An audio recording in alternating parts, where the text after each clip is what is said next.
राहुल गांधी का लंदन में इतना भव्य स्वागत होगा, ऐसी उम्मीद कांग्रेस के नेताओं को भी नहीं रही होगी। राहुल गांधी जी ने भारत को जोड़ो यात्रा करके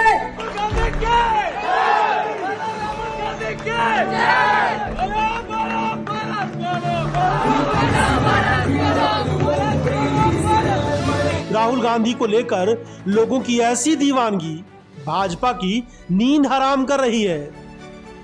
बड़ी तादाद में लोग यहाँ मौजूद हैं राहुल गांधी को सुनने के लिए लंदन में।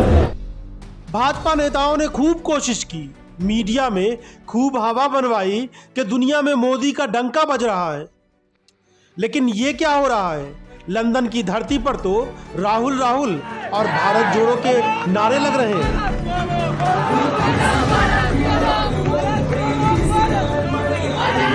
राहुल गांधी के एक सप्ताह के इस दौरे ने पूरी भाजपा को भारी संकट में डाल दिया है।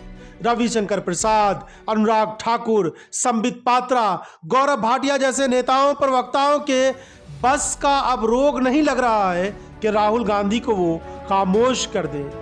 लोगों की दीवानगी बता रही है कि राहुल को लेकर अब लोगों की सोच कितनी बदल गई है। बताइए, क्या आप राहुल गांधी को सुनने आई हैं? Hi, my name is Sushma Sharma.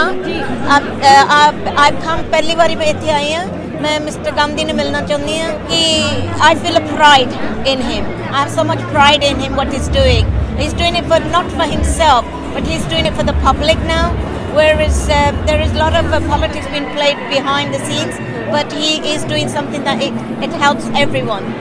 Rahul Gandhi को मैं सपोर्ट करने के लिए इसलिए आ रही हूँ कि वो एक बहुत सच्चा इंसान है। हमें पूरी उम्मीद है कि वो बात जो जब वो पावर में आएगा तो देश को एक अच्छी सोच के साथ आगे लेकर जाएगा। रविवार को लंदन में बोलते हुए राहुल गांधी ने कहा, मुझे भारतीय राजनीति और वैश्विक राजनीति पर बात करने के लिए कैम्ब्रिज विश्वविद्यालय में बोलने की अनुमति दी गई और वहाँ काफी अच्छा माहौल है।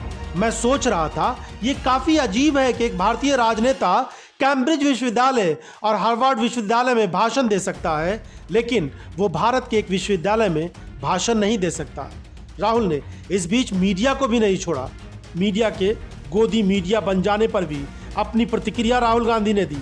उधर बीजेपी के नेता ये कहते नहीं थक रहे हैं कि राहुल विदेशी धरती पर भारत का अपमान कर रहे हैं। तो कांग्रेस प्रवक्ता को भी सुन लीजिए कि वो कैसे इस पर पलटवार करती हैं। भारतीय जनता पार्टी, उनके बददिमाग प्रवक्ता, उनके विक्षिप्त मंत्री लगातार लगे हुए थे विदेशी धरती पर राहुल गांधी जी ने क्यों बोला, विदेशी धरती पर राहुल गांधी जी ने पेगासस का जिक्र क्यों किया।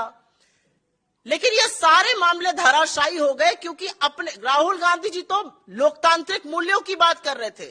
इनके आका ने तो ऐसी ऐसी बातें करी है कि सिर शर्म से झुक जाए। 2015 मई शंघाई गए, चीन के सामने कहते हैं देश के लोग का सर शर्म से झुक जाता है कि वो भारत में क्यों पैदा हुए, हमने क्या पाप किया था कि हम हिंदुस्तान में पैदा हुए। जब ऐसे वक्तव्य हम लोगों ने दिखलाए तो थोड़ा हमलावर कम हुए। भारत जोड़ो यात्रा के बाद राहुल गांधी की छवि इस देश में एक बड़े नेता के तौर पर उभर कर सामने आई है और दुनिया भर में भी अब राहुल गांधी को एक अलग तरीके से लोग देख रहे हैं, उनकी बातों पर विश्वास करते नजर आते हैं। देखते हैं आने वाले दिनों में राहुल गांधी भारत की राजनीति में अपना दबदबा कायम करने में कितने कामयाब हो पाते हैं। सबसे बड़ी परीक्षा उनकी है विपक्षी एकता को जोड़ना, विपक्ष के नेताओं को एकजुट करना।